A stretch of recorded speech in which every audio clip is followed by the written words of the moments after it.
Hello there and welcome to the Go Ahead Dublin Championship show here on DubsTV. Derek Ryan here. Over the next hour and a half or so, we're going to be looking back on the round 2 fixtures in the Go Ahead Dublin Senior A Hurling Championship and the Go Ahead Dublin Senior 1 Football Championship, and looking ahead to what's in store for the final round of games over the next 2 weekends. Former Dublin Under-20 hurling manager Paul O'Brien and former Dublin footballer Barry Cahill are going to be joining us alongside our DubsTV commentator Oisín Langan.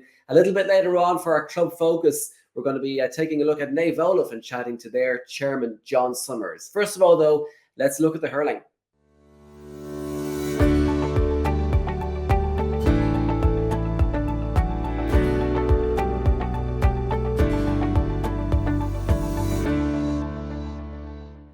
Okay, joining us this week to look back on the round 2 games in the Go Ahead Dublin Senior A Hurling Championship and look ahead to the final round of fixtures is former Dublin Under-20 hurling manager Paul O'Brien and our DubsTV commentator Oisín Langan. Lads, thanks a million for joining us. How are things? Quick look at the round 2 results again. It has been about a week or 10 days since the since the games were played. So Senior A Hurling Group 1 wins for Nafina over Crave Kieran and Whitehall Colmkill beating Ballantyre St. John's. Group 2, Lucan Sarsfield with a pretty sizable win over St. Jude's and Vincent's beating Satanta as well. Group 3, Crokes had a big win over St. Bridget's and Coola beating Thomas Davis. And Group 4, Ballyboden St. Enda's beating Fogs and Plunkett's beating Scully Connell as well. I guess groups 2 and 3, Paul, are the big kind of standout groups. So we'll start with those. And a big win for Lucan Sarsfield over St. Jude's the last day. It's a really big win in terms of the group as well. Lucan Sarsfield's, Jude's and Vincent's still in with a very big chance of getting out of Group 2. Lucan pretty much on the cusp of it. They need a heavy defeat to Vincent's in the last game not to qualify.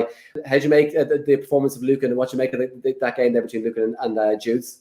Yeah, I suppose after the first round, I was actually a little bit surprised at the fact that Jude's had bet Vincent's, you know.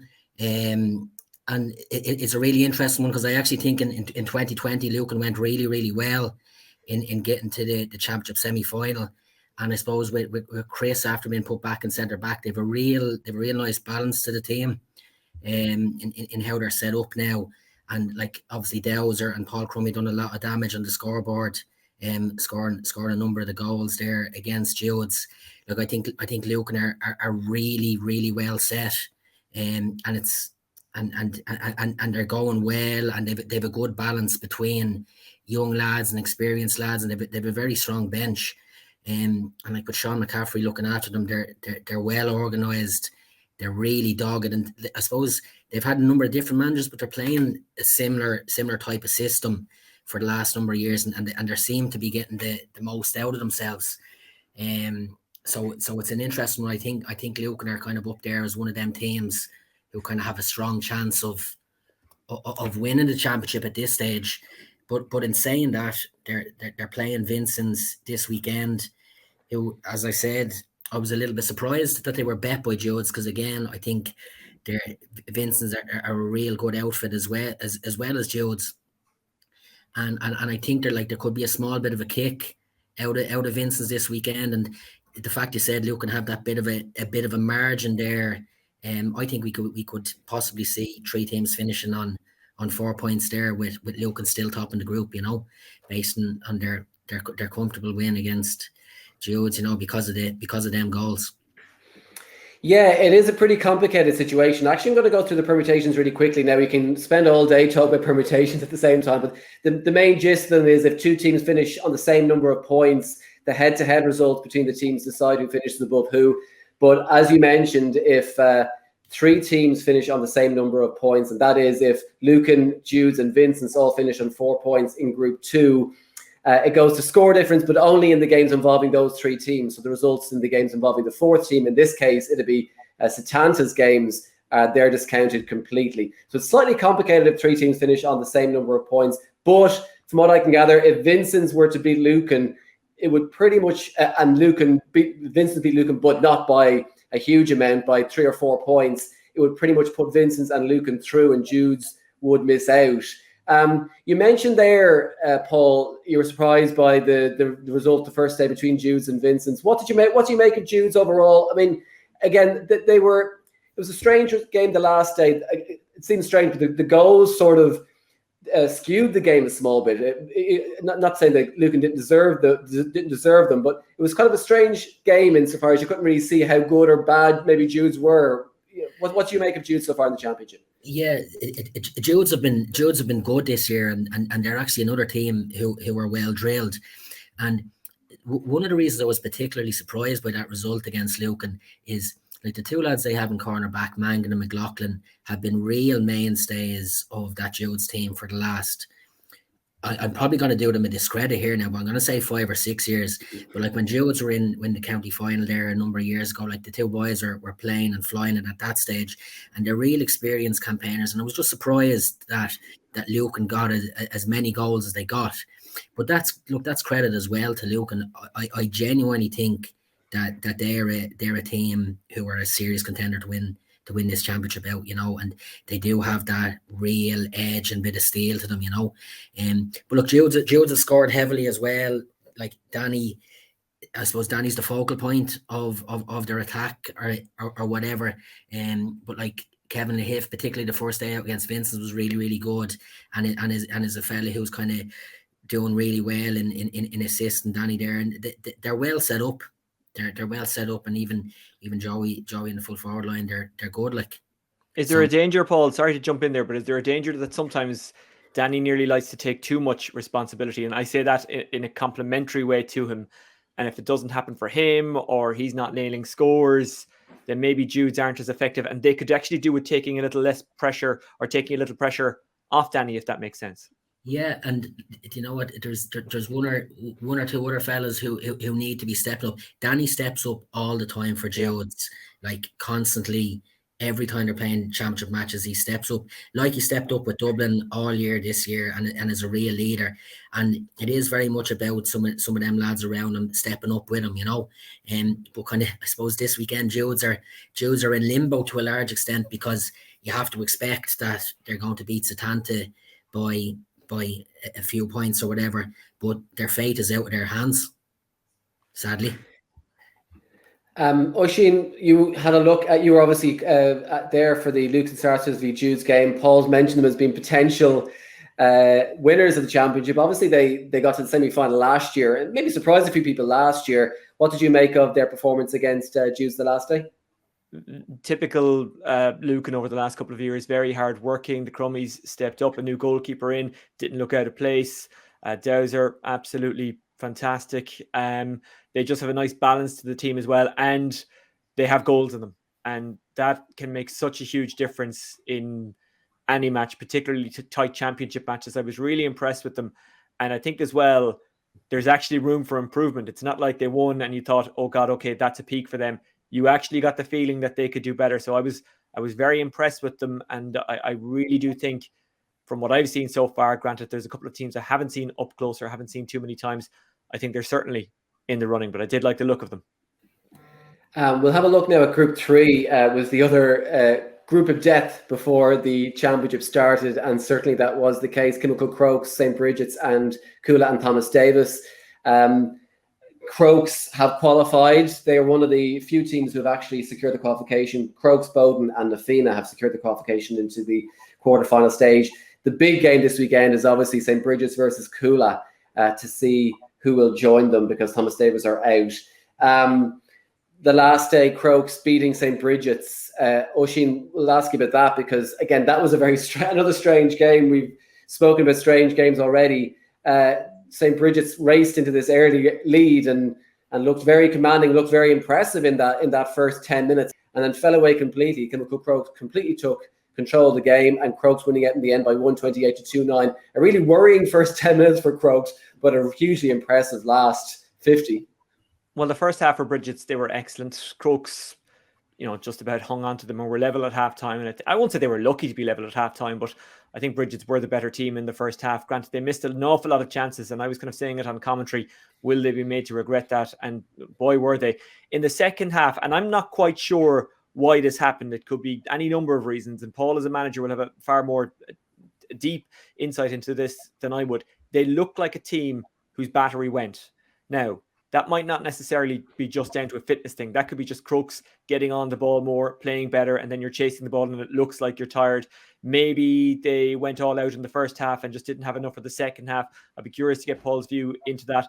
But Crooks in the second half just used the ball better. And Oisín O'Rourke is playing in a far more deeper position than he has done before for Kilmacud Crooks. And the thing about him is he can actually use the ball really well. And no longer now is he waiting in the forward line for something to happen, or no longer is he waiting for someone to get the ball to him. He's fighting for his own ball, which he's well capable of. I have to say, I was impressed by that.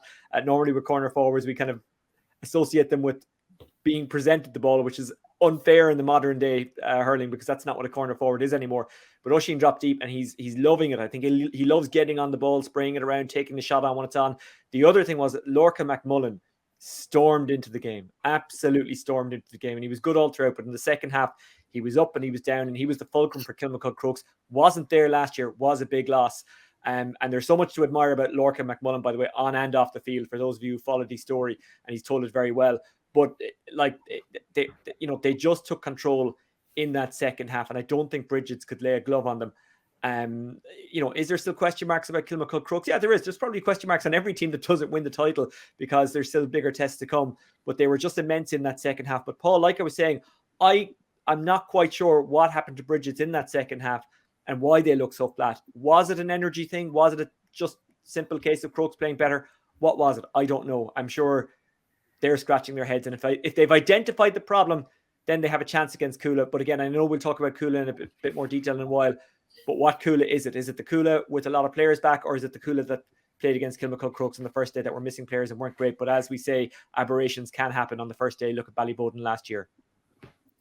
Yeah, I think that Bridges Crooks game was really interesting. Like, so obviously Bridges kind of shot into that 2-2 to a point lead after 10 minutes or whatever, and like Donica Ryan, he kind of got a mismatch out in the wing, and he went in and stuck it in the top corner, and Johnny McGurk dropped the free short, and it ended up in the back of the net. But the thing I was most impressed with, like at that stage, so 7 points down, I was thinking, Bridges are in a really good position here now to get the win, and I suppose make sure they're going to qualify from the group, But Crooks really got a handle on the game then, and I really like the manner in which they're playing, and you kind of alluded to it there. Like, they no longer have Oisín inside in the inside line and being dependent on ball coming in. And like, Oisín is a fabulous hurler with a great hurling brain, and he's a great fella to have out around that middle of the field, linking up, scoring out from distance himself, or delivering it in.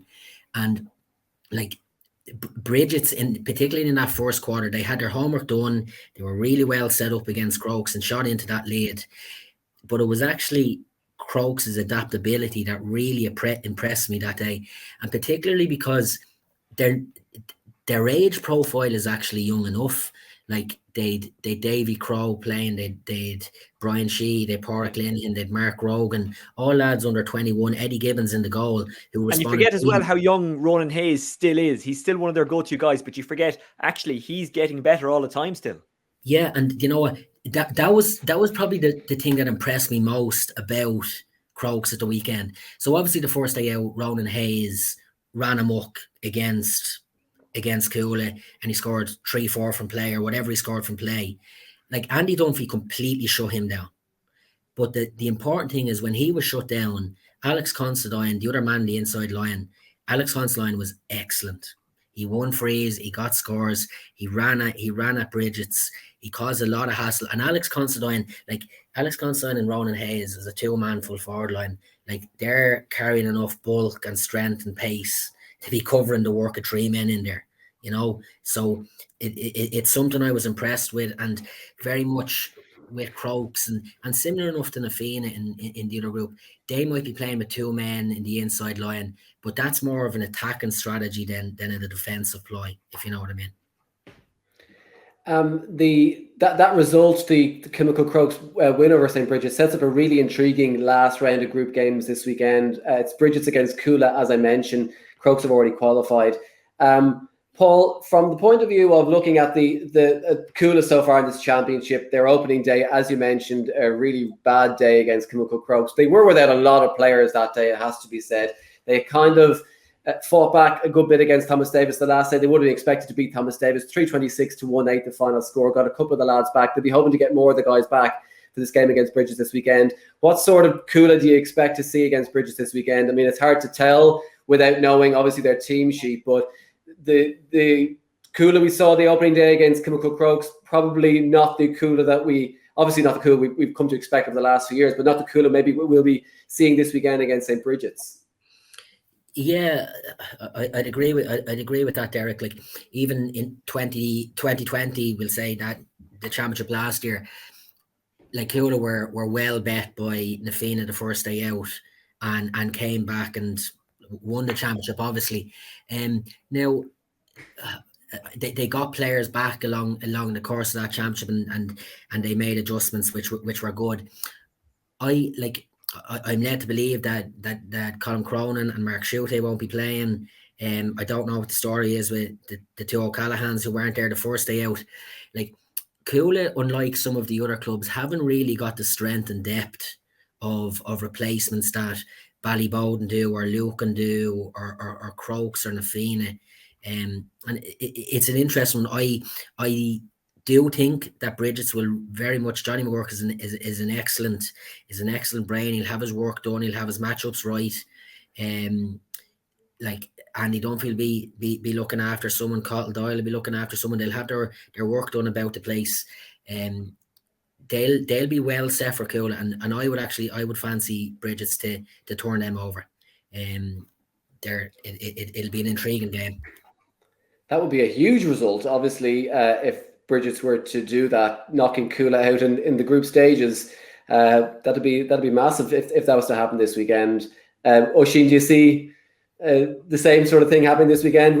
How do you see this game going this weekend? Well, fair play to Paul, first of all, for making such a big call. I'm trying to give you the politician's answer. I do fancy Coola. The thing is if Bridget's have sorted out that issue of that second half fade, whatever caused that, then yeah, they'll have a chance. And, you know, they've got great players in Donegal Ryan, Keane O'Sullivan, Paul Winters. You know, they've got a nice mix there as well. Johnny McGurk normally reliant on frees, missed one or two the last day, but I think that, you know, in the main part, he will nail them. So there's an awful lot to like about Bridget's. Coola, and I'll put an asterisk on my prediction here.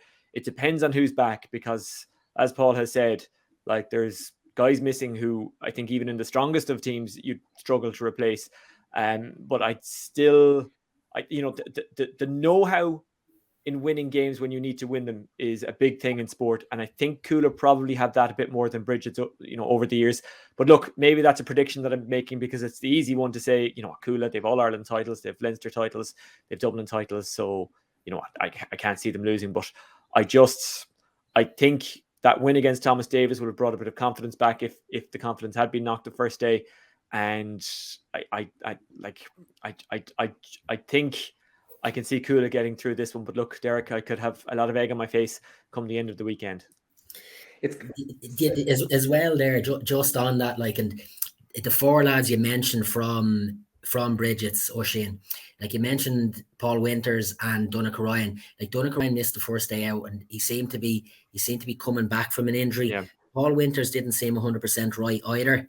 Keane O'Sullivan, who is for the last number of years has been one of the most prolific scorers and electric players at club level, he was well shut down. They shut down Croke shut down Owen Dunn in the second half, and like Johnny McGurk, he would have done his cruciate and is back, and the more games he's getting, and he'll get back up to the level he was at. I really, really think Bridges will be disappointed with how they went against Crokes, and there's going to be a serious kick in it. That's the game I'm by far most looking forward to. Are all of those problems in the second half? And we can talk about the good stuff they did in the first half, but as a manager, and again, you have a far greater view on this than I do. As a manager, what do you look at more? The first half where they were on top, or the second half where they were second best? And are those second half issues correctable for this game against Coola in a relatively tight turnaround? Yeah, look, Bridges have a very good management team. They'll be looking to the next day out, and they'll be looking to cool it, and they won't be too worried about the last day because that's done and dusted, and it's just getting things right for that cooler game. And I'm actually really looking forward to it.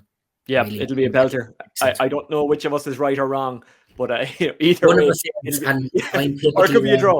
Probably me. Paul, I've said one thing and you said the other, so you know it's going to be a draw and none of us will be right here. Either way, one thing we will agree on though, that'll be a belter. I mean, just a note, actually, I spoke to the CCC before this. A note, if it is a draw, because that would mean obviously their head-to-head means it's a draw game.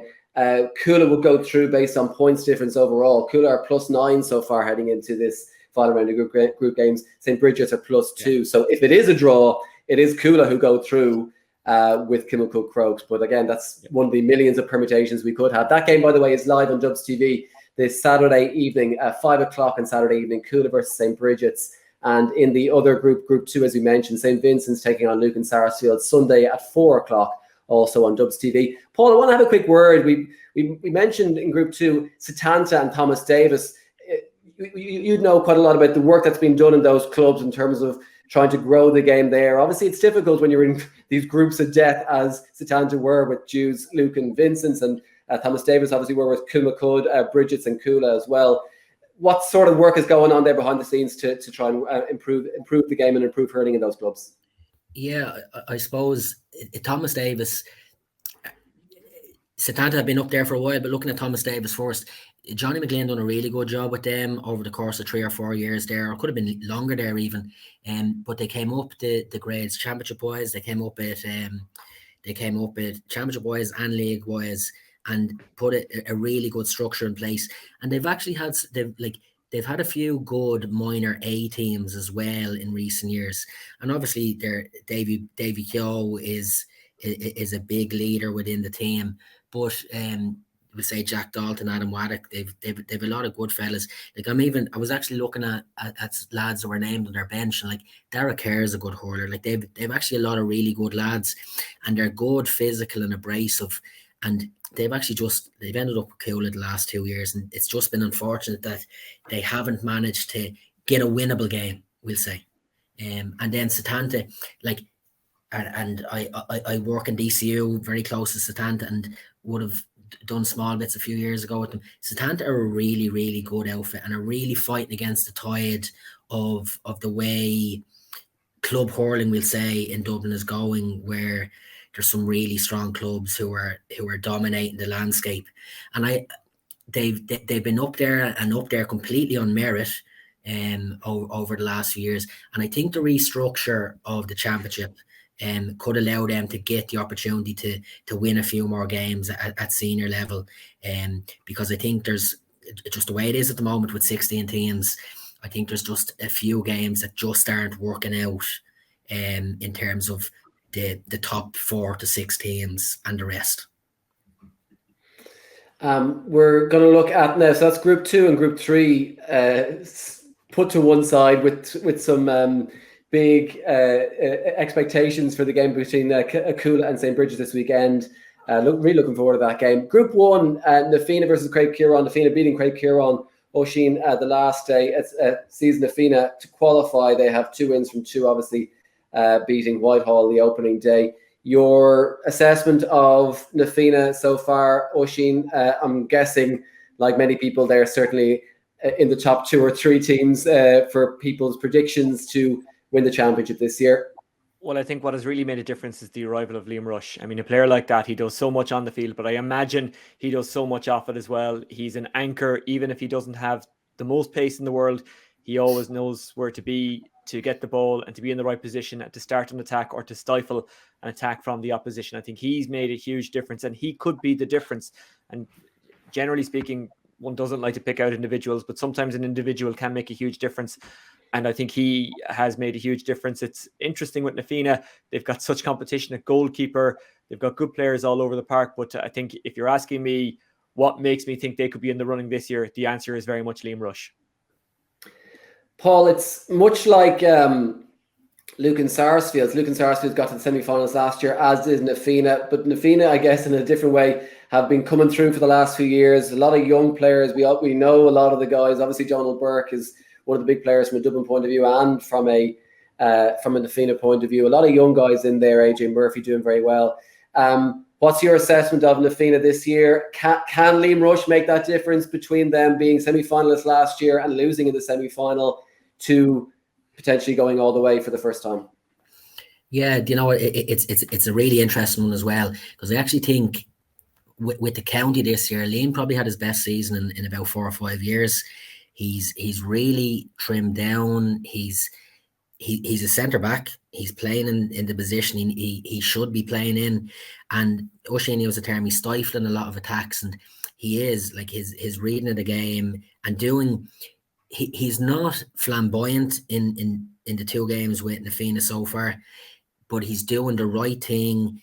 And the system that we say Na Fianna are playing, with kind of a lot of runners coming from that kind of half-back line, and Lincoln play well and delivering it inside to a 2-man full forward line, similar to the Crokes. I think it's working to Liam's strengths, and like you have the likes of Paul O'D, Micheál Murphy, Martin Quilty, all around that area of the field. Donald Ryan is hurling well.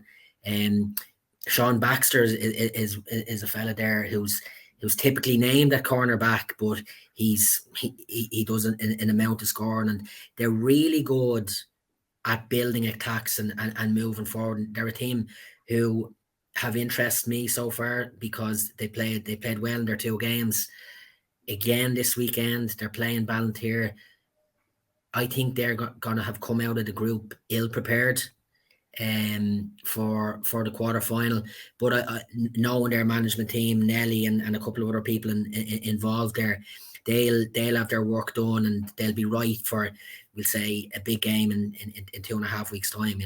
It's just we haven't got to fully see what they're about yet. What I really love about Liam Rush, Paul, and I've got to watch him up close, obviously, over the last couple of games and over the last number of years, is his close control, if I can use that terminology. And I know this might seem a bit like a rugby phrase, but his ability to get through a tackle and get the ball out of a tackle. And that's when you're playing the running game that they're playing, and you mentioned it there, that's so vital. And I think other guys can learn from that as well. And sometimes I said it to, God, I nearly forget who was co-commentating with me that day as well. I think it was Dotsy. I was saying that Liam is nearly taking the ball into contact just to show that he can get out of it. He's amazing to watch up close, and he's making such a big difference, or could make such a big difference to Na Fianna this season. Yeah, do you know what? That's a really interesting one, Oisín, because I think he does bring the ball into contact a lot, but I actually think it's to draw a man or a second man into him. And it works really well with Na Fianna, because if you have the likes of Micheál Murphy, who's been playing quite deep there, and he's coming off his shoulder taking ball, or a pacey fella like Paul O'D coming off his shoulder taking ball, they're kind of into that middle area, that delivery zone or scoring zone straight away. So he's exactly what they need to push on. He's amazing to watch, and I'd like to stick a rush cam on him just to show that sometimes he draws 2 or 3 lads, and it doesn't bother him. It doesn't knock a spot off him. It's like he's taking a golf shot and there's no one on him. It's amazing to watch. That Na Fianna result against Craig Kieran, 224 to 115. Oisín, you were obviously commentating on that game. What do you make of Craig Kieran's performance? Because they're still very much in the mix in terms of qualification. Craig Kieran versus Whitehall Colmcille in the last day. Ballantyre are out, so it's Na Fianna are qualified. So Craig Kieran versus Whitehall Colmcille is a winner takes all encounter. What do you make of Crave that day? Are they a team who potentially can beat Whitehall, but are they a team who could go on into the championship depending on who they meet in the quarterfinals if they were to qualify and do a bit of damage in there as well? Yeah, I actually think it was Marcus who commentated, but you're confusing 2 Crokes men, so I understand. Sorry, I do apologise. Yes, I think Marcus might be a bit offended that he was confused for me, but not the other way around. Yeah, look, Crave, you have to love the work that they have done. I mean, would they have the resources in a playing sense that other teams would? No, probably not. But what they've done with what they have is pretty impressive. And going into this last game against Whitehall Colmcille, the question is a bit like Cool, actually. Who's available and who isn't for Whitehall? Is Owen O'Donnell definitely out? I'm not sure. Will he be on the pitch or will he be up in the commentary booth beside me? I'm not sure.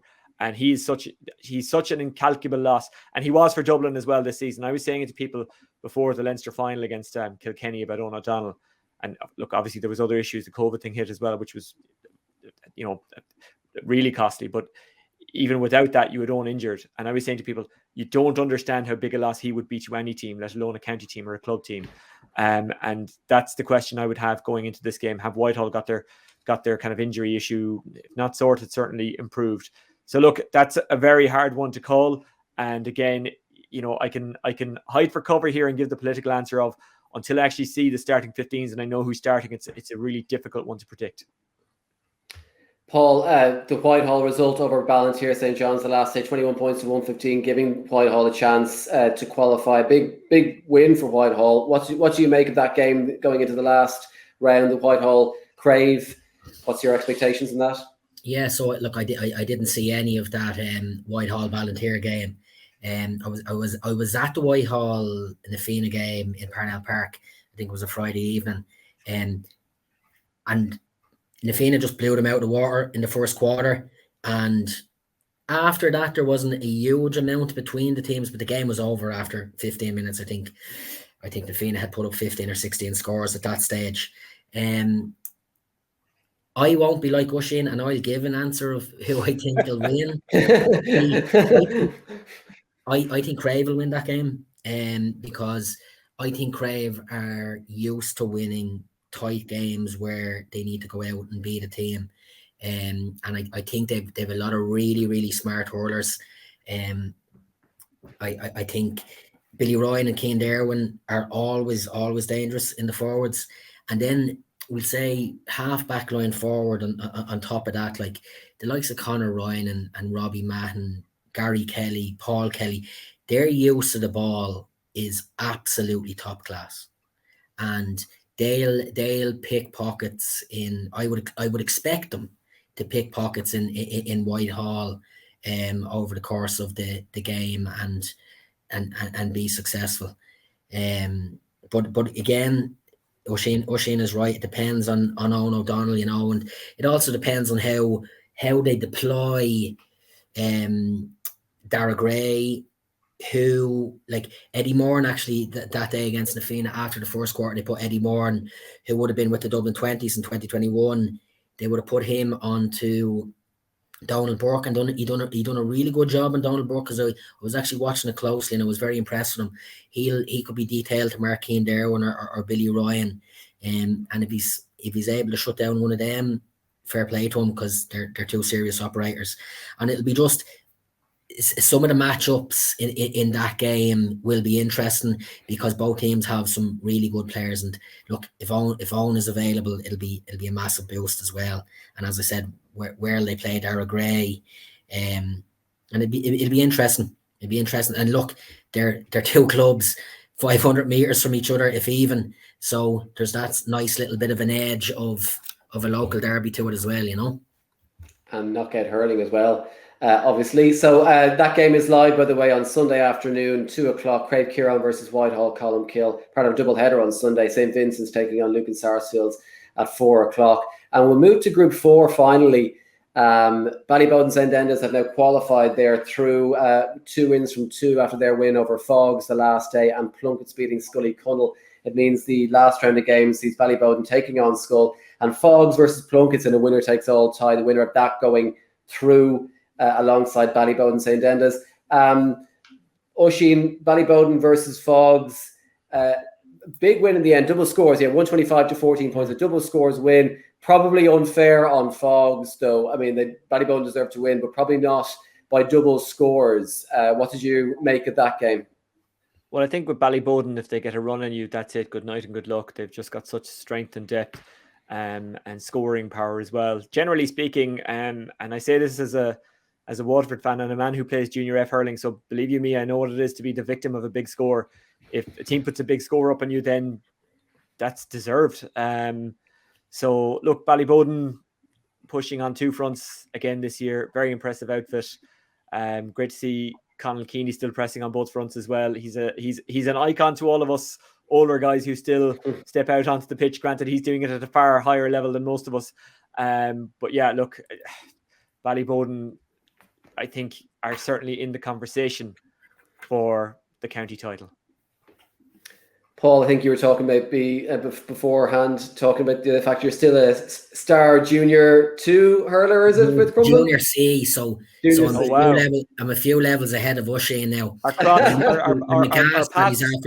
Our paths won't cross, unfortunately. No, well, maybe we're on the road to relegation, possibly, if we lose this weekend.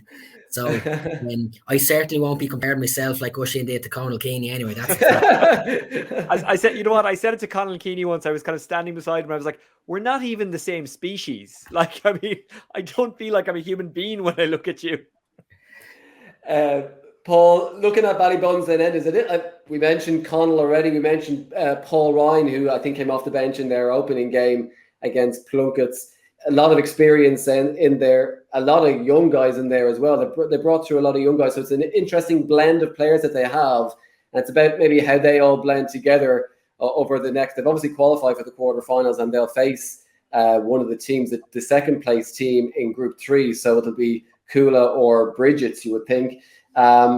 So a lot to do there for Ballybones and Endos, but still, what you kind of make of their blend, and how do you see them maybe progressing if they do take on a Coola or Bridges in the quarterfinal?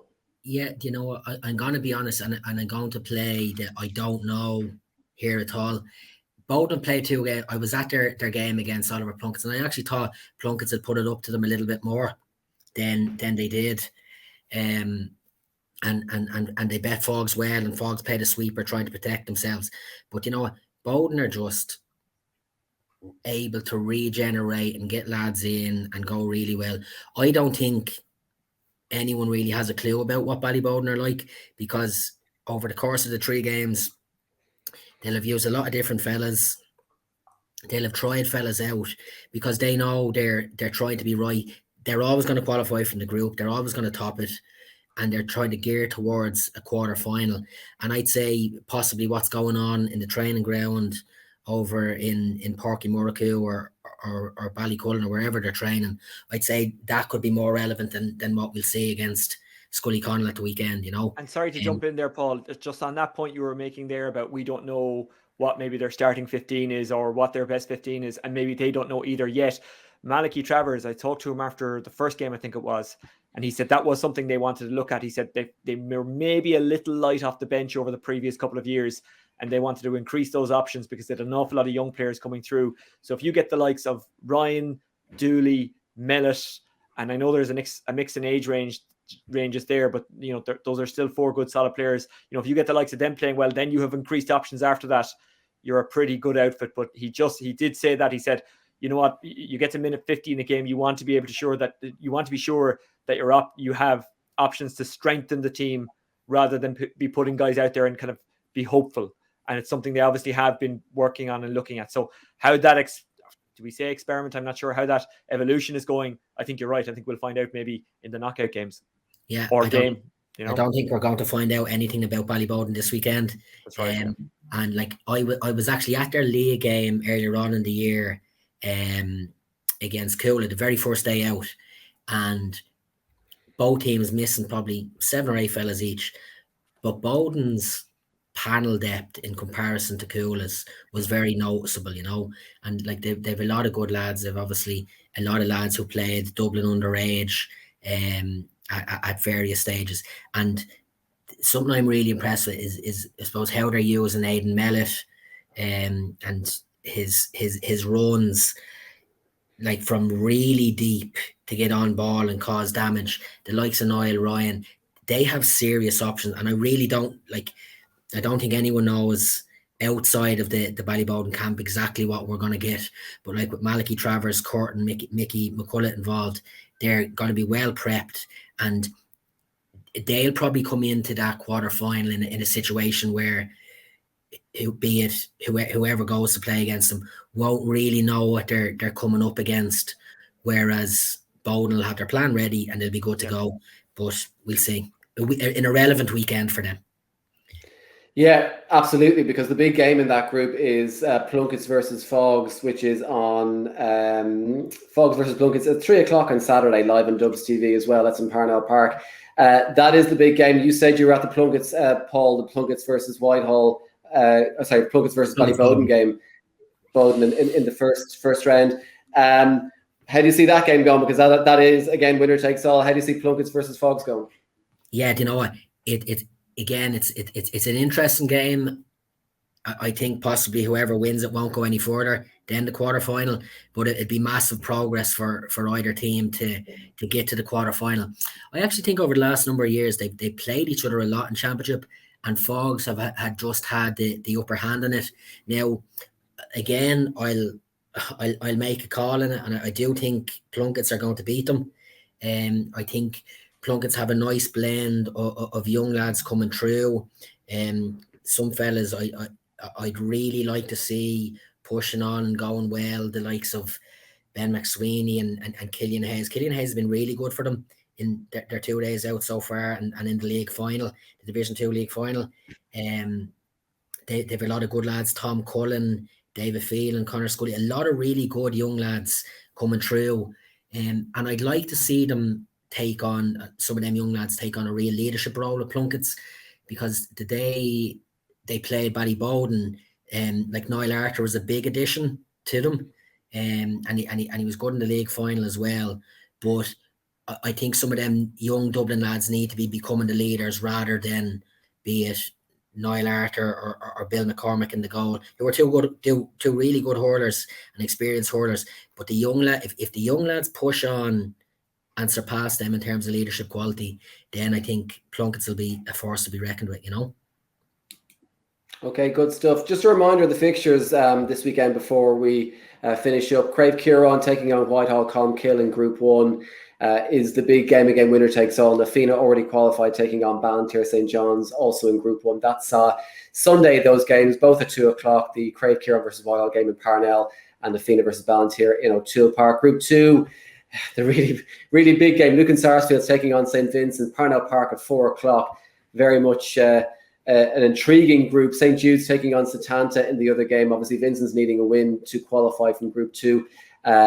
That St. Jude's Setanta game on O'Toole Park at 4 o'clock. Coola versus St. Bridget's, another huge game this weekend. Saturday, Parnell Park, 5 o'clock. And Chemical Crokes taking on Thomas Davis, 5 o'clock in O'Toole Park on Saturday. And then Saturday as well, Group 4, Fogs taking on Plunkets. Again, the big game in Group 4, Saturday at 3 o'clock. And Ballyboden St. Enda's taking on Scully Cunnell, O'Toole Park, 3 o'clock on Saturday as well. And the 4 games live on DubsTV this weekend: Fogs versus Plunkets, Saturday at 3. Coola versus St. Bridget's, Saturday at 5. Crave Kieran versus Whitehall Colmkill, Sunday at 2. And St. Vincent's versus Lucan Sarsfield, Sunday at 4. It really is a winner-takes-all sort of weekend. There's so much on the line in all of those games, as I mentioned. So it's really, really something to look forward to this weekend. 4 really big games, which will obviously decide the quarterfinalists. Paul O'Brien and Oisín Langan, thank you very much for joining us. Pleasure. No problem. Oisín staying with us now as we turn our focus to the football after this short break.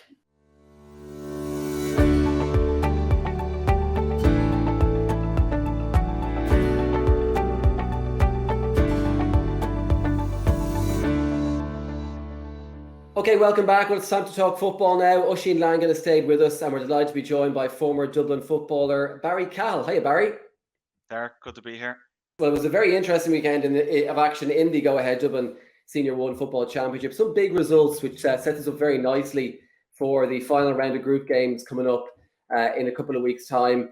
Barry, we're going to take a look at Group 1 first of all. And the big game there, I guess, of the weekend, the big game of the whole weekend really was Ballyboden St. Enda's versus Nafina. 2 teams that a lot of people were talking in Parnell Park this weekend as being potentially the 2 teams who will get to the final, depending on how the competition goes. But maybe 2 of the best teams in the competition. What did you make of the game? Obviously, Ballyboden St. Enda's coming out on top, 114 to 14 points.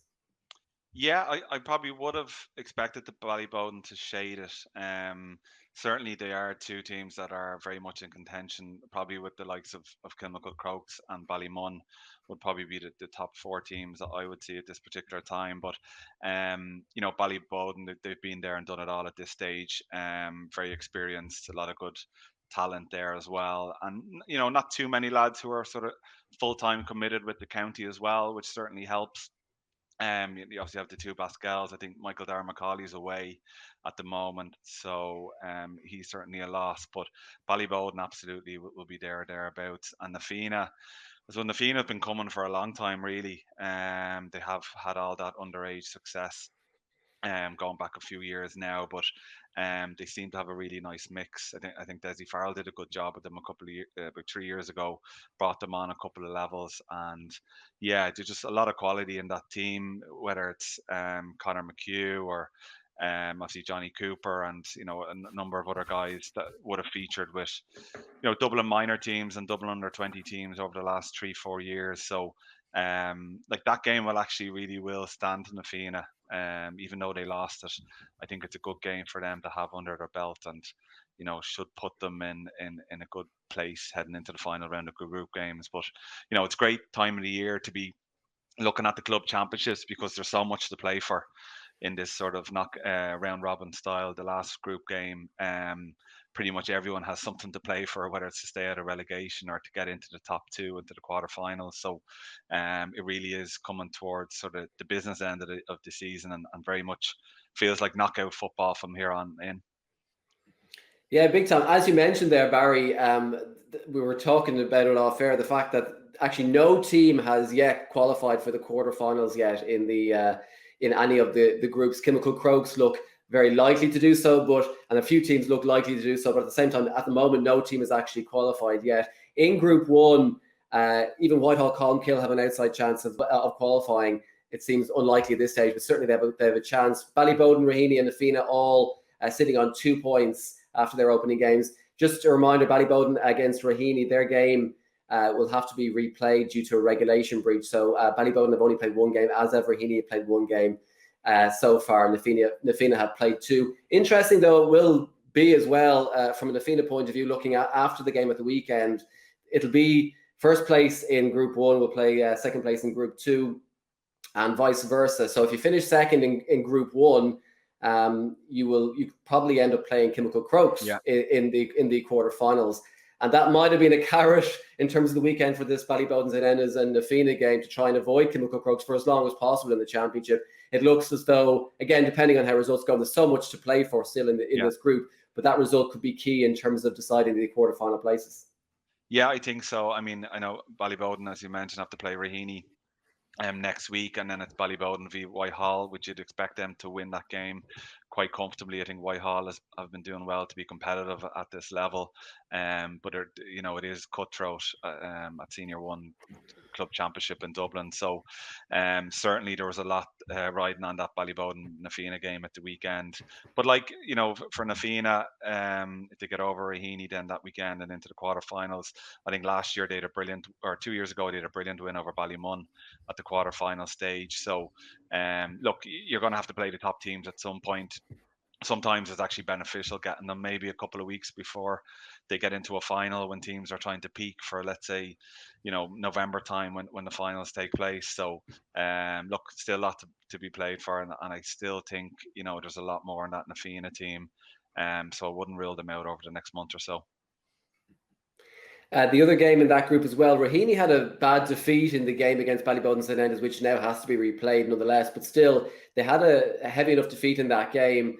They needed to beat Whitehall Colmcille Oisín at the weekend, and they did that, 3-14 to 3-9. It puts them right in contention for a place in the quarterfinals now, Oisín, because if Raheny were to get a result against Ballyboden or Nafina in their last 2 games, they are right in the mix for a quarterfinal spot. It really gives them a great chance. And obviously, I think speaking to people who were at the game at the weekend, the Raheny versus Whitehall game on Friday night, the two Bryans, Howard and Fenton, played a huge part in that. And obviously they have a lot of quality throughout their team in terms of being potentially able to get into the quarterfinals.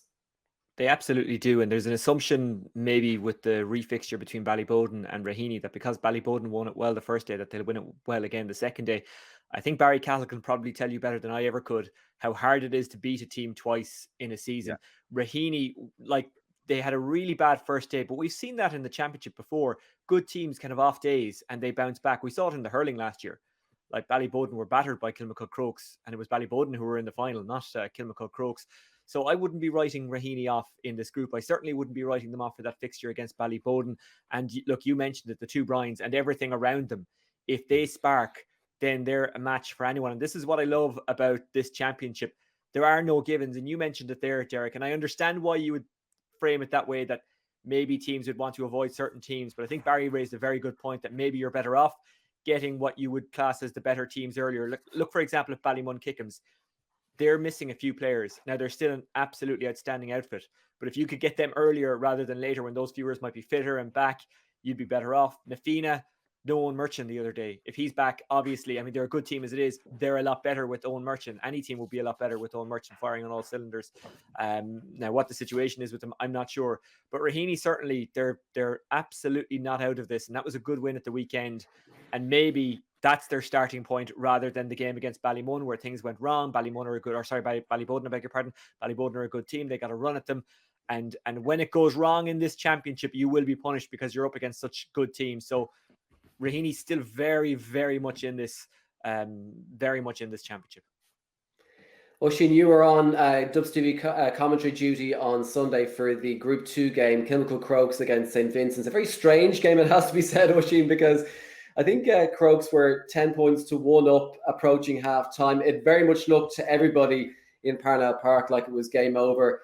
Vincent scored a goal just before half-time and ended up getting level by the 42nd minute. I think it was 2-4 to 10 points after the 42nd minute. Crokes obviously were able to finish stronger and pull clear in the end, and they won in the end by 115 to 2-7. A very strange game. One thing, though, speaking to the Kilmacud Crokes afterwards, was the fact that Crokes are kind of a bit worried about the fact that they haven't, not worried, but they're disappointed they haven't been able to put a 60-minute performance together. That's shown again in their game against Castleknock and again at the weekend. And that could be an issue for them, or something at least they have to work on going forward.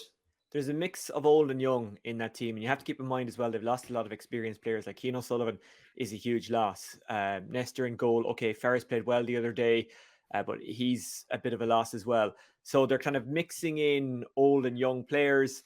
So these things happen, I think, when you're doing that. And the fact of the matter is yes, they haven't put a 60-minute performance together, but ultimately they have won their games. So they're working off a very positive base rather than a very negative base. And you do get the feeling that those performances are coming. They have a strong bench. Like, I mean, when you're bringing an inter-county player like Shane Horan off the bench, you know you're in a good place. Now, maybe he starts the next day, or maybe he wants to get in. Cian O'Connor is another guy who I think could be in with a shout of starting. And these are strong players. They don't weaken your team by coming in. So they're kind of evolving nicely. Vincent's got back into it. They played their way in. It wasn't a matter of Kilmacud Crokes taking their foot off the gas. Vincent's have good players and an absolute maestro in Mossy Quinn, who missed a few chances early on, but given his experience, didn't let it get to him, stood up when he was needed. McCusker took his goal really, really well. And they got a bit of a run going now. Crokes kind of, will I say, overpowered them in the end? I'm not so sure. They just used the ball better maybe in the end, but it was a very, very close run thing. And again, it's one of those situations, if the game was played again tomorrow, it might go very differently. But look, Crokes are evolving nicely. I still think they have to settle on their best 15, but that in itself is a bit of a misnomer, because your best team isn't necessarily your best match day squad. Your best match day approach is how I should phrase it, because it's not your best 15 anymore, because you have to plan for those last 10, 15 minutes where your subs need to make an impact. And it can be hard to explain to fellas, well, actually, you're not starting, but you are just as important as a starter. I don't think the player's mindset has come around to that, and I can understand that, because every guy and girl wants to start. But they're in a good place, Kilmacud Crokes, and when they're doing the running off the shoulders thing and moving the ball well, they're hard to stop. The trouble is at times that has broken down, and decision making, we'll say in the final third, has kind of let them down a bit at times in games in the first couple of rounds. But look, isn't it a great place to be going into round 3, to have won 2 games and to still think to yourself, well, you know what, we can actually get better. And they do look like they'll get better as well. And I think the big thing for Kilmacud Crokes as well is obviously having Paul Mannion back full time. Oh yeah. I mean, he would have been a serious addition for any club team in the country to have training week in, week out on a regular basis. And even the same with Rory O'Carroll. I was chatting with Rory there a couple of weeks ago. He's really enjoying his football, getting out around the half back line, winning ball and getting on plenty of ball, and he looks refreshed. And like having 2 guys of that stature, experience, multiple All-Ireland winners in your changing room, in your club team setup week in, week out for the last 3, 4, 5 months is huge, because they raise the standards in training and in preparation and in matches as well. So I think that's been a real plus for Kilmacud Crokes this year, because having county players come back post an All-Ireland semi-final or final can be very much hit or miss, depending on the mindset of the player and how well the championship went for him, or how well he's been maybe managing injuries and that type of thing. So certainly I think those two guys would, for me, I suppose, nearly put Kilmacud Crokes as favourites, because they're having the likes of them full time. A special mention as well for Tom Fox, who's a boot twin of Paul Mannion. They both wear the luminous orange, and you have to justify it when you wear a boot that colour. But Tom Fox has so far, and Craig Diaz coming off the bench as well, always looks like he's kind of solidifying things when he comes in. So I would agree with Barry that Mannion and O'Carroll look like they're enjoying it. They are enjoying it, and they're playing some of the best club football I've seen them play. I was going to say for a long time. It's not like their standards ever drop, but they just look absolutely immense out there. Barry, you mentioned a couple of times now at this stage, I guess you're looking at, it's very early days, it's only week 2, but you are looking maybe at Kilmacud Crokes and Nafina and Ballybowden as the 3 teams to beat so far, pending maybe a return to form of Ballymun Kickham's later on in the championship if they get all their guys back. But certainly at the moment, they're the 3 teams who are in the best form. Yeah, I think so. Look, on paper, Ballymun I think are still the best team in Dublin. Last year it was well set up for them in terms of how the COVID situation developed, that they had the full team available to them week in, week out before the county guys got back involved in Dublin. And to be honest, they were so good in Dublin last year. I think they would have went on and won the All-Ireland club if there had been a provincial and All-Ireland series last year. They just looked phenomenal. And even someone like, it looked for a year or two that they might be going into a little bit of a transition with some of their more established players on the wrong side of 30 and with a lot of mileage on the clock. And I know a few of their key guys would have went to play the intermediate as well, but like they have a lot of younger guys that just came through, and again would have benefited for those 3 or 4 months last year of having the group training together in the good weather with all your county players. So on the flip side of that, you do have a lot of tired county players coming back into the mix, and even just, it's a strange dynamic, and I would have seen it with Bridges as well. I mean, like going back even as far as 2002, we had a couple of players on the Dublin team, myself and Pat Andrews. We had 6 in total on the panel. When it came into championship, it was very hard to get those lads, integrate them back into the team, because the team is operating in a different system, a different style, and moving personnel around. Your county players come back in, and all of a sudden you feel like they should be the spine of the club team, whereas there might be guys doing really, really well week in, week out with your club. So I think that's something that Ballymun has struggled with in previous years, with last year being the exception because the club championship was on before the inter-county season. But it won't take much for Ballymun to kick into gear. They had a really good test the first day against Thomas Davis, came through it in the last sort of quarter of that game and really pushed on. Surprising result at the weekend, it has to be said. I mean, Skerries are a very capable, gamey team at this level and more than hold their own. But it was actually a game that Skerries could have probably won, because they had that lead going into injury time. Ballymun did well to claw that draw, but it's very much all to play for in that championship. But you would think that Ballymun in 2 weeks, 4 weeks, 6 weeks down the road, they should be a little bit stronger and a little bit more in tune with each other. Yeah, that was again that group, as you mentioned. Ballymun Kickham's on 3 points, Skerries Harps on 3 points, Thomas Davis on 2, and so Clontarf are out, but the other 3 teams very much have a chance to kick on. Thomas Davis against Clontarf was the other game in that group, and Thomas Davis really obviously needed the win in that game to have any chance of qualifying. From a Ballymun point of view, though, you've mentioned it there, Barry, in terms of getting these guys back again. Can you just switch that on? Can you just not decide, but can you just, having those guys back in, the likes of, Dean Rock, due to he wasn't there the last day. Paddy Small didn't start the last day. John Small was missing as well. These guys, can you just bring those guys back in and then hope that they kind of, work together as a team, having maybe not really played as part of a team for the last year or so? Yeah, well, I mean, it's a tricky situation because county players can when they finish with their county, if it hasn't gone well for them, it can be a bit of a tough period for them, because they're maybe a little bit fed up with football and they're feeling tired and maybe emotionally drained as well. And they And it only can be have 6 All-Irelands or so you'd be feeling down about that as well, wouldn't you? That's awful. Well, it sounds good in theory, but in Yeah. practice, it can be a little different. But, lads sometimes get a little break. They might get a few days abroad or whatever. And, it can be hard for the management team just to get everyone back in tune. And even with Evan coming for them goals, I mean, like, he's one of the top goalkeepers in the country. But, like, he hasn't been available for the last 3-4 months. For kickouts, for league matches, for training, for challenge matches. So, Evan coming into the goals is a totally different scenario than having any other goalkeeper in there, in terms of kickouts, getting quick balls off, maybe hitting the wings, being well able to go 70 yards down the middle to a James McCarthy, for example. So, it does take a little sort of handle with care type scenario for a management team to try and get them back in and get them motivated again. But it can turn around pretty quickly if they can just gel at a certain point. Maybe they could have a challenge game between the two championship matches if there's an opportunity, and all of a sudden things can click and you can get up and running again. And certainly, Ballymun will be a formidable opponent for any team that they play against over the next few weeks. And if you're to beat them, you're probably going to be the favourites for the championship. Oisín, a mention for Skerry's Harps, who, as I think Barry mentioned earlier on, probably deserved to win that game against Ballymun Kickham's at the weekend.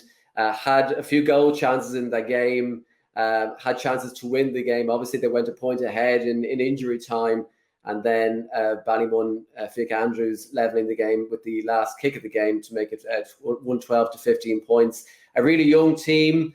What did you make of Skerry's? And I guess looking at them potentially for the future, if not for this season, obviously they still have a chance of qualifying out of the group, a big chance of qualifying out of the group, but even great to see a young team progressing as they are. Well, I was speaking to their manager, Terry McGuinness, the former Derry forward, and I know you were speaking to him as well, Derek, after the game, and you got a sense from him that he was delighted with what his team produced. He was perhaps a little bit down about the result, but I don't think he could have asked any more from his team. They're just wonderful to watch.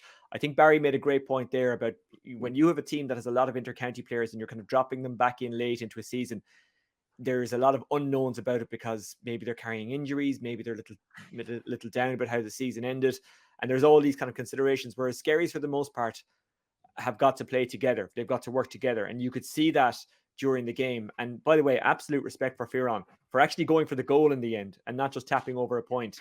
I mean, that it's easy to say now it was the wrong decision because it didn't work out, but I actually respect the guy more for going for it. And I know, Barry, if Wooly was here, he'd be nearly applauding him for trying to take his goal on rather than just tapping over the easy point, If the goal is on, go for it, yeah. Exactly. And and I hope he goes for it again. And you could see after the game, he was absolutely devastated, and lads were going over and saying, look, you took it on, fair play to you, or words to that effect. I could see the reaction towards him rather than hearing. And even some of the Ballymun lads were actually tapping him on the back. It was nice to see some great sportsmanship at the end of the game. But look, I like Skerry's. I think it's Stephen Smith. They've got a forward who in any other county would be an absolute superstar. And in the Dublin Club Championship, he's a superstar.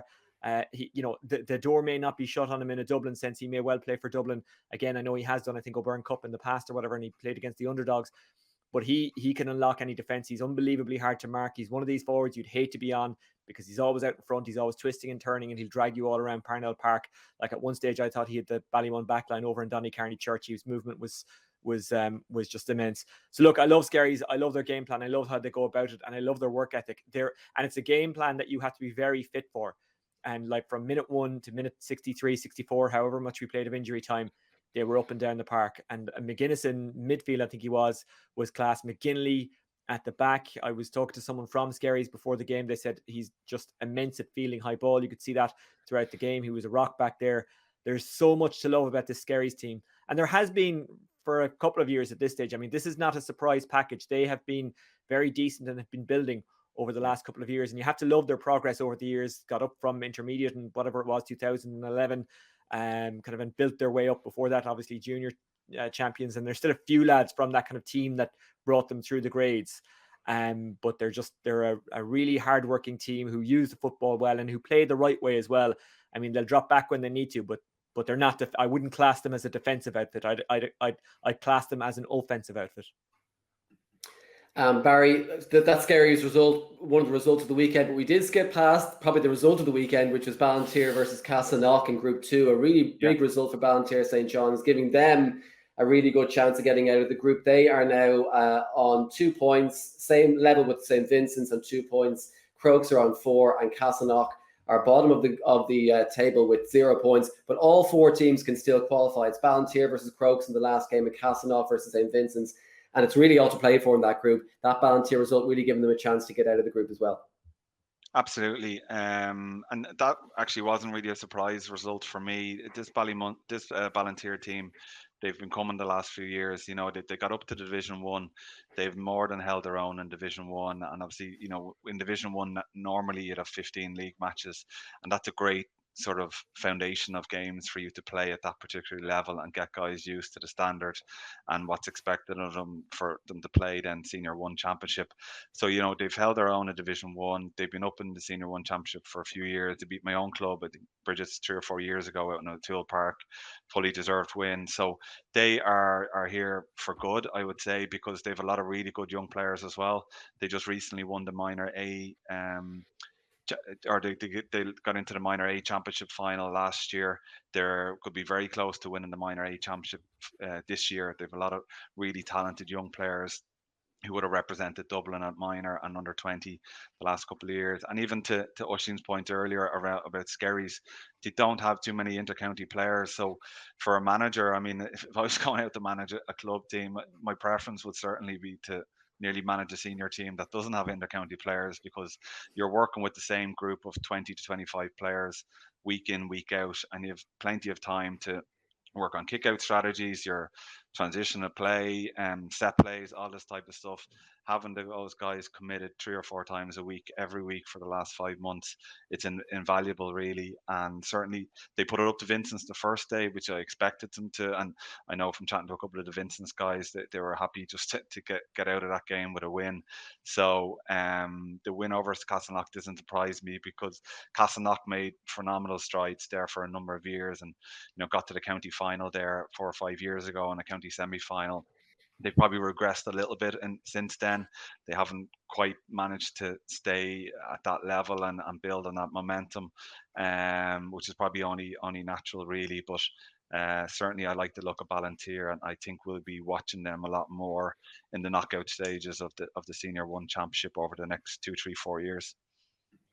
Yeah, as I mentioned there, Castleknock still in with a very good chance of getting out of the group. That's a really tight group. If Castleknock were to beat St. Vincent's and Kilmacud Crokes were to beat Ballantyre St. John's, it would mean Crokes finish on 6 points, and Vincent's, Ballantyre and Castleknock all finish on 2, which then goes down to a mini league between those 3 teams, and it's very, very tight in that. So Castleknock really have a decent chance of getting out of the group if they were to Derek, I hope you don't expect me to do all these calculations live on air. After Saturday and Sunday, you could see smoke coming out of my brain. By the way, while I have you, can I just make an apology? It's Owen McGinley, the fullback from Skerries that I was talking about, not Eamon McGinley, just to clarify. There we go.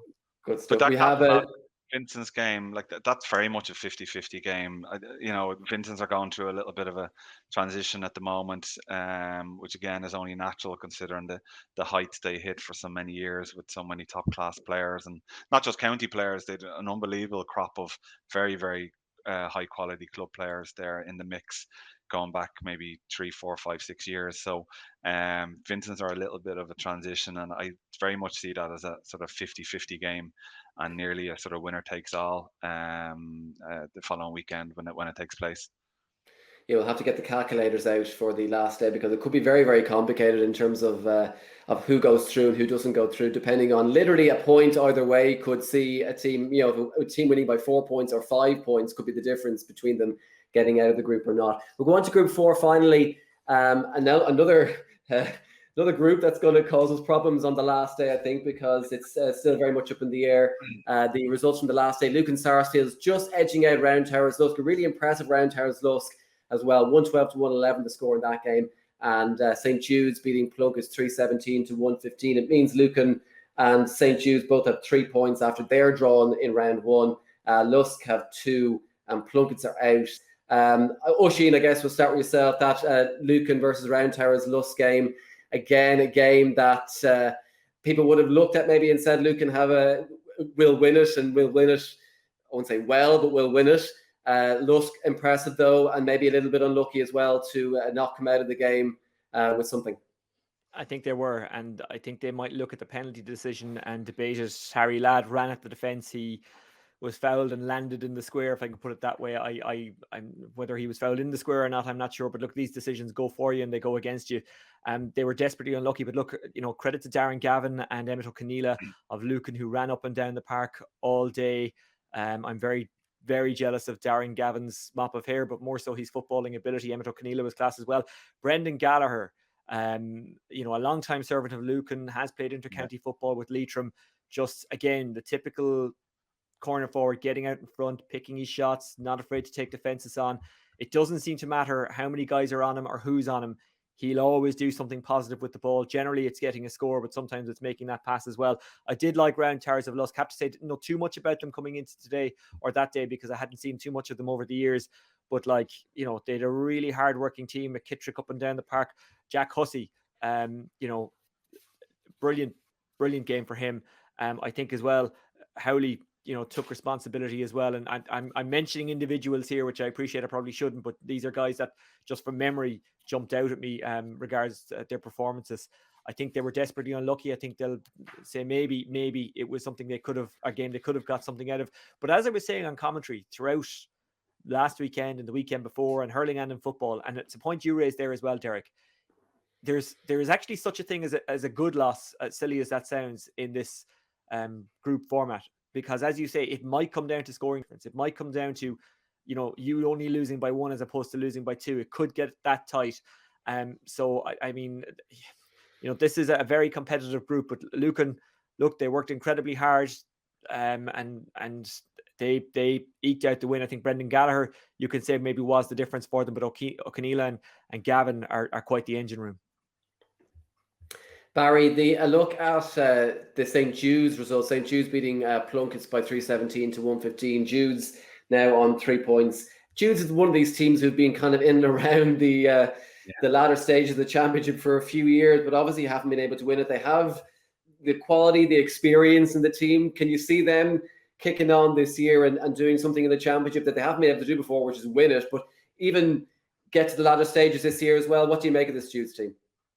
Yeah, absolutely. I have them as favourites to get out of the group. I've watched them a lot in the last few years, and we had a lot of really tough battles with Jude's down through the years, a quarter-final championship, semi-final championships, and very, very difficult team to play against and get a win. And they've come so close a number of years. I mean, they've been in the knockout stages for the last 10, 12 years. The consistency is phenomenal there, and just haven't managed to get over the line. And they've beaten all the top clubs.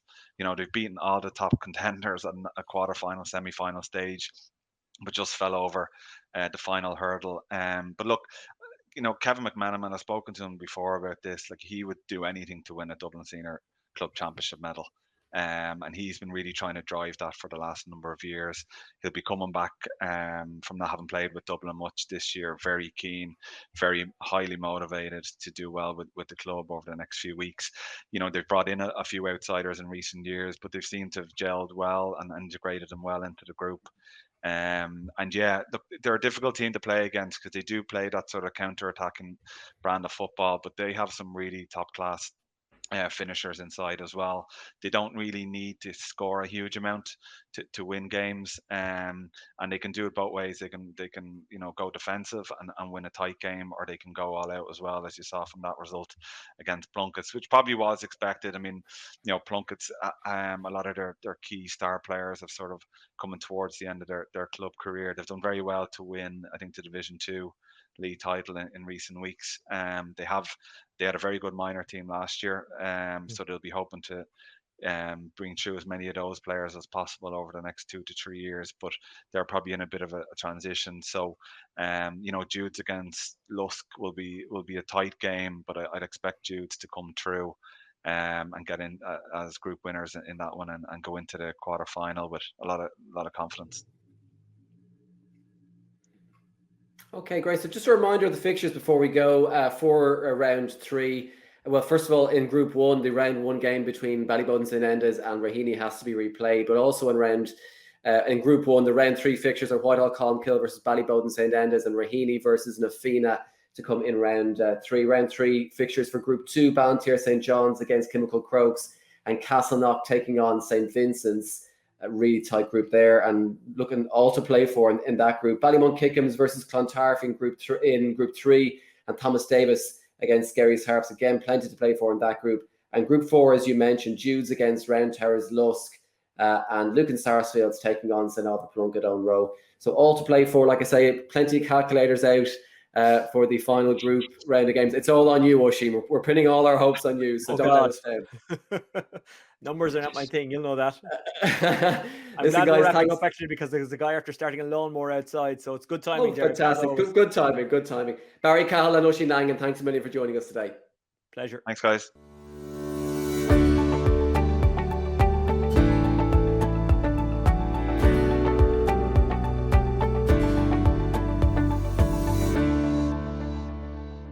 Okay, welcome back. Now, last week on our Club Focus, we spoke to Naomh Baroque Chairman Martin Kiernan, and you can take a look back at that on the Dublin GAA YouTube channel. On this week's episode, we're delighted to be joined by Naomh Olaf Chairman John Summers to talk all things Naomh Olaf. John, thanks a million for joining us. Thanks, Derek. Pleasure to talk to you and share with the wider group and audience what we're doing in Naomh Olaf's out in Sandyford. My name is John Summers. I'm the current chairman for the last 2 years. I'm hopefully heading into a 3rd year. And prior to that was John O'Brien, who I was vice chair to. The club has been around since 1981. It was part of the new Dublin suburbs in the 70s.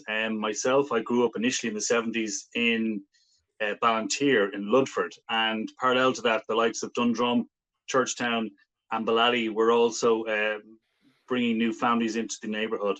And one of those was Mick Brown, who was from St Finbarr's, a hurling man, and along with another group of people, they set up Naomh Olaf's in 1981 to cater for the widening suburbs, but also there was only one club really catering for everybody at that stage, and it was already overloaded. So ourselves and Ballantyre St John's were set up around the same time. And Mick's son, actually, Tommy Brown, was involved in the ladies' football in 2010 in Dublin. And the last 5 years, he's managed our senior hurling team. And he now has actually moved to Cork. So it's all come full circle. And myself, I was in St Benilda's in the 70s and the 80s. So the pitches that Naomh Olaf's now use and have used since 1981 were bequeathed to the club effectively by Brendan O'Sullivan, who was one of the De La Salle brothers, and we've been using those clubs now, using those fields, I should say, for the last 40 years. This year is our 40th anniversary, and 10 years ago we had a 30-year anniversary, and a book was issued called Treasured Memories about all the previous history. And at that stage, Harriet Crowley was the chairman, and Brenda McGlynn wrote and collated and got all the information. And at that time, our membership was 1,200. I was just looking at that book there recently, and our membership now has grown to 2,400 people.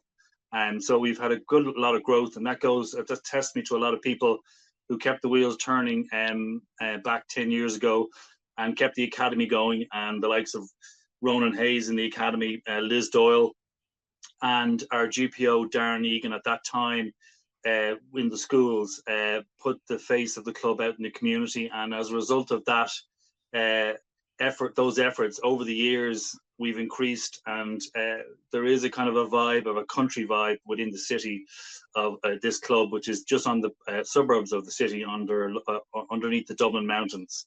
So Ticknock, Dundrum, Churchtown joined this club. We merged with them in 1999, and hence the crest. You'll see the Usher Monument, which is in memorial of a community servant within Dundrum. And then you have the Bottle Tower as well from Churchtown. And ourselves, you have the Viking ship. Ballally is named after Balliol Olaf, which is Olafstown. And St. Olaf's, the school in the vicinity, is obviously the club is the Irish Naomh Olaf, is the saint of Norway, and brought Christianity to the Vikings there, and hence Christianity and the saints, and the club obviously is named after that individual. However, he never set foot in Ireland, but the Vikings did come here in different shapes or form, and they set up a fort in Dundrum, which is a ridge fort, and Mccallig then obviously was named after that. Olaf at the time, back around the same time as the centenary there of the Viking city of Dublin was celebrated. So so that's a bit of the history and the context. And we actually cater for about 10 main schools that come into the club, and effectively at the moment the academy's on a Saturday morning. We have about 260 in the boys academy, and on a Sunday we have about 160. So healthy amount. And Neil Fogarty is our current juvenile chair, and he oversees the juvenile section, and he's actually ex-Naomh Kieran's himself. And Eddie Boabsey is our current GPO, and he's from Westmeath.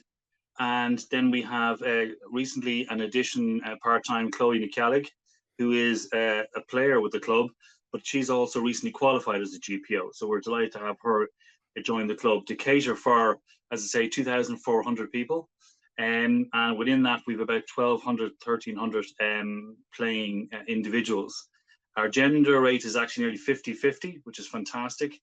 There's the schools, I'll just give you a quick list of the schools, is St. Olave's, Taobh na Cuilla, Our Ladies of the Wayside, Queen of Angels, Gael Skull na Shoiga, Educate Together, Stepside, Holy Trinity, up in Ballyogan, and we have Holy Cross in Dundrum, and St. Mary's in Sandyford. So quite a big parish, but we have the facilities to cater for them. We've a large indoor hall. We've recently actually built a fully state-of-the-art gym and aerobics area, and we took the time within COVID to finish that off. We fixed the soundproofing within the hall, and we also then have done up our bar. So we could have mothballed the club and actually waited for COVID to pan out, but we used the opportunity and the volunteers to come together. And our focus now is possibly to try and increase our lights, our floodlights, and our playing facilities, as in all-weather facilities. We use step-aside all-weather facilities for the winter now, and if we can increase our own facilities, which are mainly pitches. Those pitches are Dunleary Rat Down, are the top pitches, and we worked closely with them over COVID to put a walking path and a running path, and they put in a playground as well. So the community was starting to discover us, and we were kind of hidden away. We were right there in plain view, but COVID has allowed us to embrace the community. We've improved our facilities in conjunction with DLR, and the lower pitches are effectively what we would have called when we were Benillas the top pitches. Ironically, they're the bottom pitches for the club. And St. Benildas is where I went to school in the 70s and 80s. So as I said to someone recently, I've been playing on those pitches every decade since. And I would have played locally in the school, and I would have played in the local club, which didn't come called Crokes. And that school, Benildas, effectively feeds both those clubs. And it's no different when I was there in the 70s and 80s, and it still is the case. David Byrne would be our flagship player from St. Benildas, and obviously plays with Dublin's senior team. I mean, he's a fantastic role model, and he went to St. Olaf himself, and he is the marker for us and the profile of a club that would have been considered small in the scheme of things, but as we can see, the numbers wise and the locality that we're in is quite it's burgeoning, as they say, and it's ever increasing with more estates going up around us.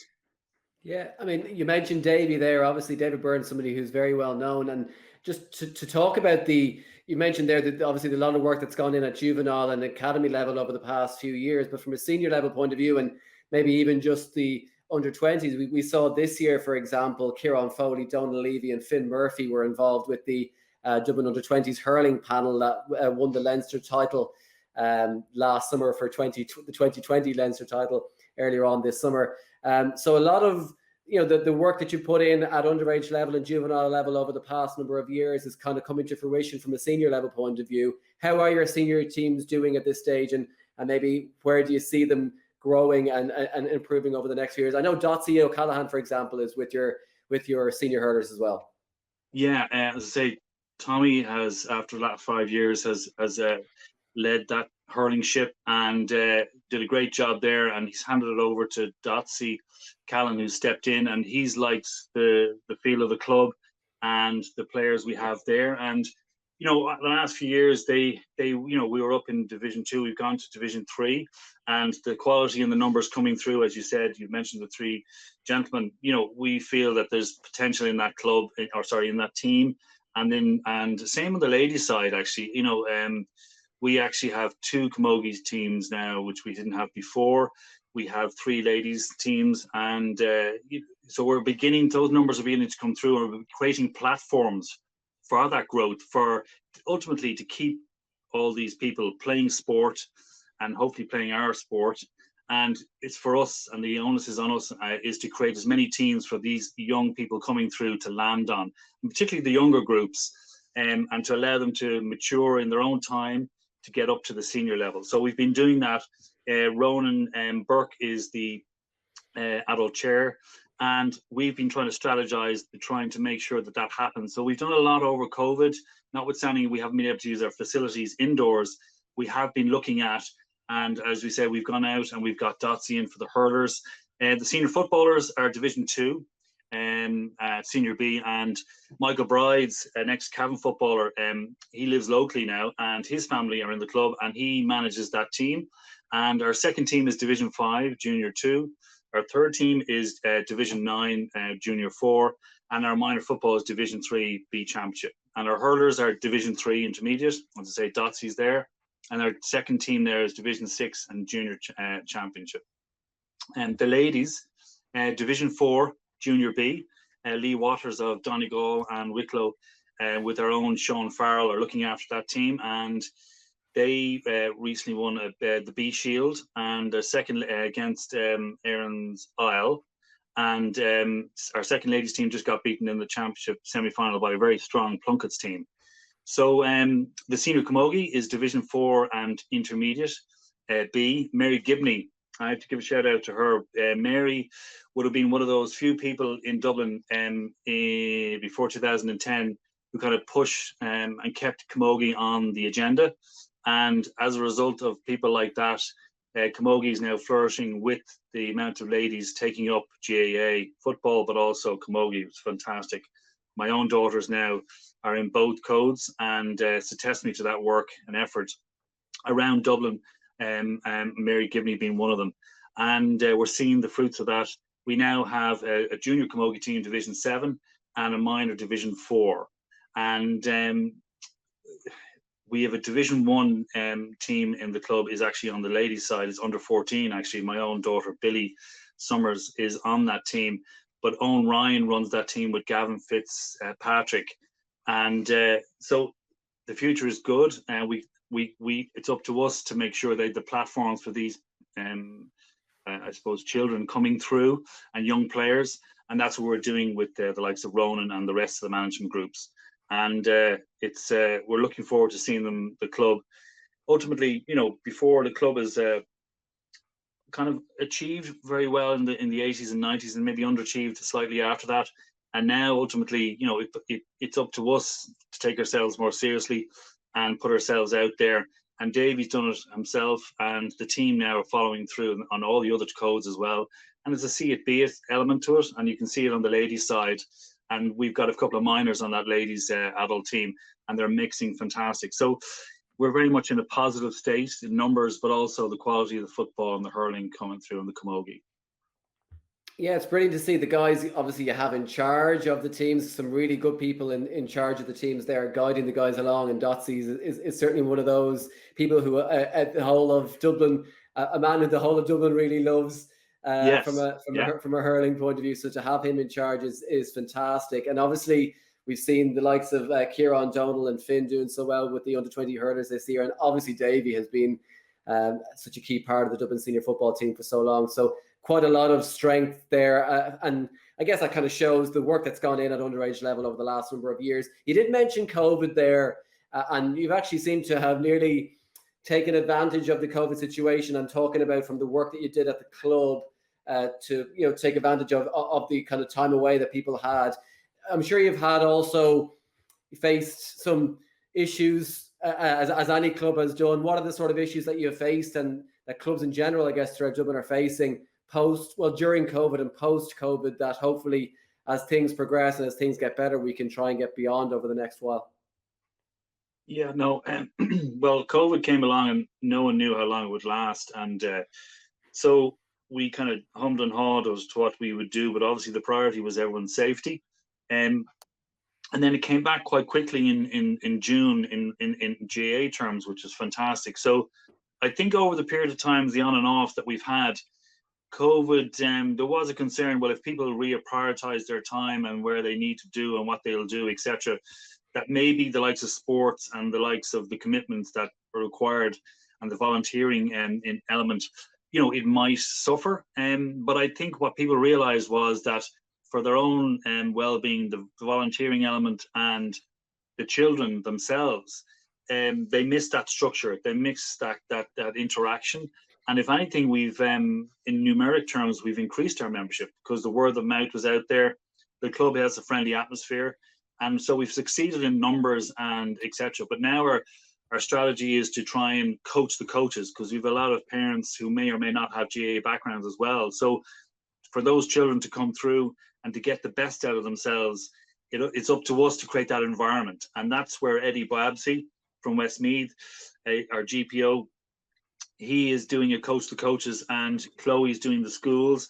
So we're helping the outside club and inside club. And ultimately then we had the volunteering element, which was already there on show in relation to parents interacting with the various teams, but also the volunteering with the local shops, other local clubs interacting, making sure people weren't left alone, getting supplies. All that was fantastic. And also when we put in a farmers market on a Friday, and that allowed the community, but also our own members to kind of interlink, however, out in the open, going for walks, and we put in coffee and a juice bar, and we opened up the social, kind of a plinth or an open social place that people could have a coffee, have a brief chat, and on their way. And all these things helped embrace the community, became a focal point as opposed to being slightly cut off. Where we are, we're right on the Dunmartin Link Road, so it's very accessible, but to get to us, you have to come into the Sandyford Business Park and around. So it's not an obvious place for people who invariably drive cars. So by Dunleary putting in the playground and COVID, people were walking and looking for places to walk. They've discovered us. In some cases, they're bringing our kids there. And in conjunction with our sponsors, IRES and Sandyford, we've been trying to get more people from different backgrounds and even different countries, and they're beginning to come in, which is fantastic. We even have some kids from the likes of Educate Together with no real GAA background families, and they're coming down here because of the culture that's here and the friendliness, which is a testimony to all the volunteers. Nothing necessarily to what myself or the exec did, but it's like everything else. We're all trying to create that environment that ultimately the byproduct is success in numbers and people playing sport and being healthy. And then by that numbers, you eventually, hopefully, will get the competitive elements. But the key thing is to keep them all playing sport and cater for all levels. And that's what we're trying to do. What we did do as well is in relation to COVID, an element is we built the gym. We put in Eamon Riley of Spark Physio to make sure all the codes and genders get access to quality physio. And S&C is another thing that we've been trying to do. And we've also been trying to bring in sports psychology and that, and just ultimately give everybody a chance to be the best they can be regardless. And ultimately what we were doing prior to it, and we'll probably revisit it to it, is, and if anybody's listening to this is more than welcome, is we've been trying to do the special needs side. And we have had a Special Olympics football team from Dundrum use the club. We have Autism Spectrum Ireland use the club and the outside as well. And all these things are trying to bring the community in. Ultimately for us, we had mini All-Irelands, we had 400 people just before COVID came in the Mini All-Irelands over 3 or 4 days. And that was fantastic, beautiful weather. But my own mind was, surely there's siblings of these children, and there's also relatives that may not be able to play the Mini All-Irelands. How do we cater for them? How do we bring them into the club? And that's an element we're trying and revisit now. But we've been successful in bringing some of those bodies into the club, get comfortable with us, and ultimately get our volunteers comfortable with them. Maybe they want to help out more with the special needs side of things. And then the third phase is there is more that happens, the more likely we are able to give those parents and those siblings and those families an outlet to interact with the club, but ultimately for them to get a break as well. And that's kind of what the goal is. So hopefully we'll get that going again. Yeah, that's brilliant to hear.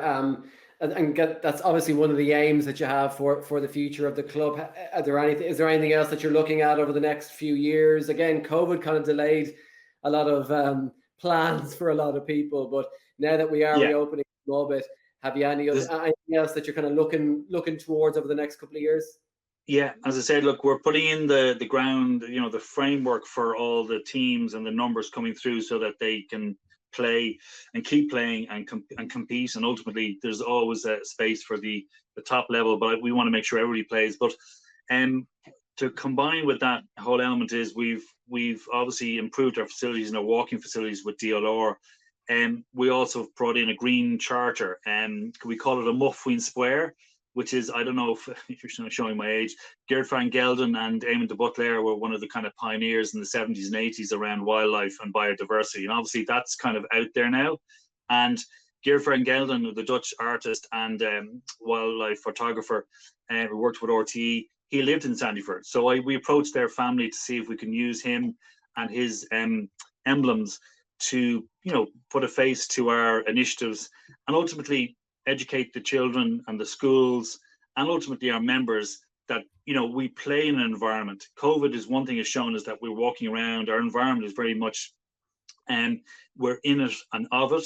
And in clubs, in all sports clubs, we play in that environment.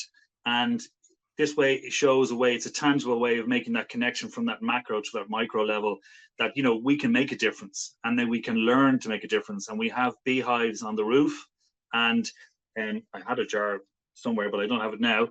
We actually got some honey out of it. And ultimately what happens there is it shows what can be done. There's people now offering and they want to learn how to look after bees. We have some parents, we have some players, and ultimately we have a master beekeeper and we can show the children this is how honey comes from, the flowers. We can show all that and maybe we can move away from fertilizers, move away from plastic, and show a lead to not only GAA clubs, but ultimately show what other green, we call it the green space. We are just another green space along with everybody else. So if we joined up all the clubs and all the sports clubs and the GAA, it would reflect well on us.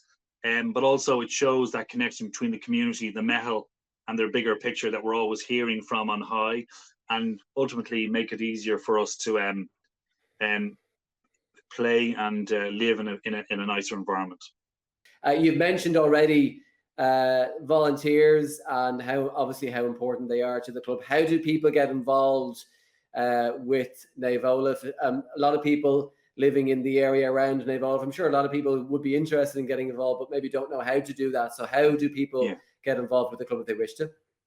Yeah, so over the last while, we've also thankfully had a volunteer, James Shields, who has helped us with the website, and it's much more interactive and up to date. So if anybody has any interest in any aspect of the club, there are contact points in there. So it's www.naomholaf.ie, and there's plenty of contacts. Paul Lyons is the clubhouse manager, and his number is there as well. And if you need anything or want anything or need to find out a contact, please use that website, but also contact Paul. He's there most days.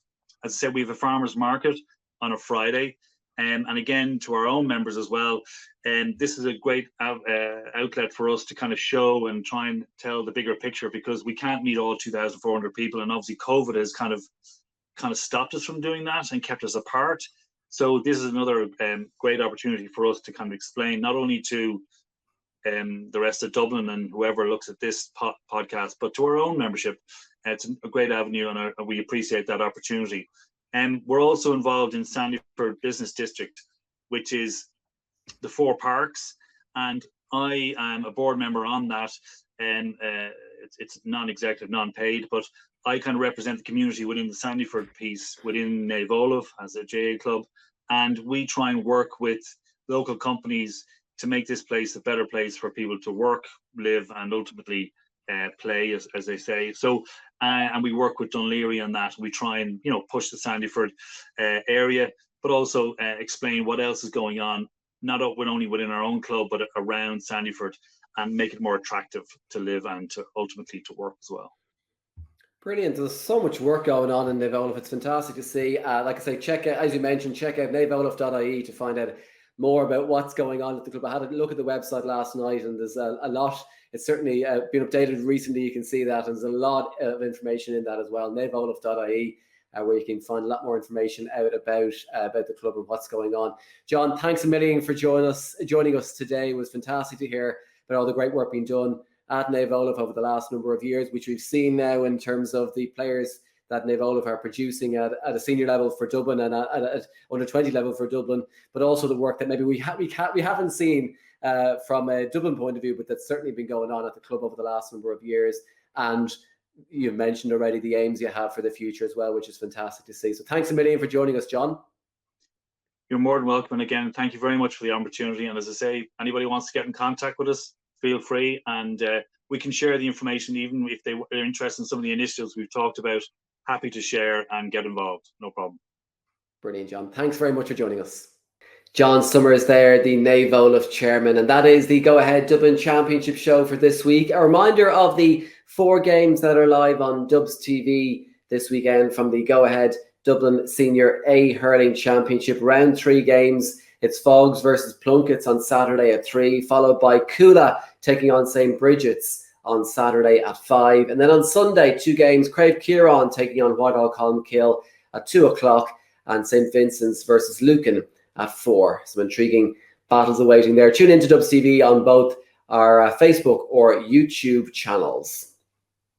We're going to be back again in a fortnight's time to look back on the round 3 fixtures in both the Go Ahead Dublin Senior A Hurling Championship and Senior 1 Football Championship.